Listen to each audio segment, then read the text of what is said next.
பிறப்புக்கும் இறப்புக்கும் அப்பாலாக பிரபஞ்சத்தின் மையத்தில் திகழ்கிறார் சிவன். அழிக்கும் கடவுள், ஆனால் புதுமைக்கு வழி அமைப்பவர்.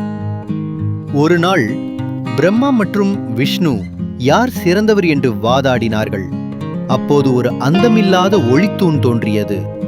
அதற்குள் மறைந்திருந்தது உண்மை. யாராலும் முடிவும் தொடக்கத்தையும் காண முடியவில்லை. இறுதியில் அந்த ஒளியின் உள்ளே சிவன் எழுந்தார். ஞானத்தின் ஒளி விழிக்குள் வெடித்தது.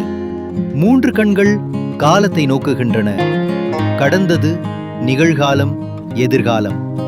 திங்கள் நேரத்தை குறிக்கிறது, கங்கை தூய்மையை குறிக்கிறது, திரிசூலம் அறியாமையை அழிக்கிறது.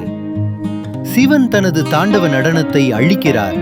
ஆனால் அது மட்டுமல்ல, அது புதிய பிறப்புக்கான இடத்தை உருவாக்கும் புனித நடனம். இந்தியாவின் ஒவ்வொரு மூலையிலும் பக்தர்கள் சிவனை வணங்குகிறார்கள். வழிபாடுகளின் வழியே அமைதியையும் ஆன்மீக மாற்றத்தையும் தேடி. சிவனின் போதனையா? மாறுதலை ஏற்று பற்றுகளை விட்டுவிட்டு பிரபஞ்ச நடனத்தில் உள்ள அமைதியை உணருங்கள். இதே சிவன் அழிப்பவர், உருவாக்குபவர், காக்குபவர். உங்கள் உள்ளத்தில் மாற்றத்தை உருவாக்கும் ஆன்மீக தலைவர். மேலும் இந்த மாதிரியான கதைகளுக்கு சப்ஸ்கிரைப் செய்யுங்கள்.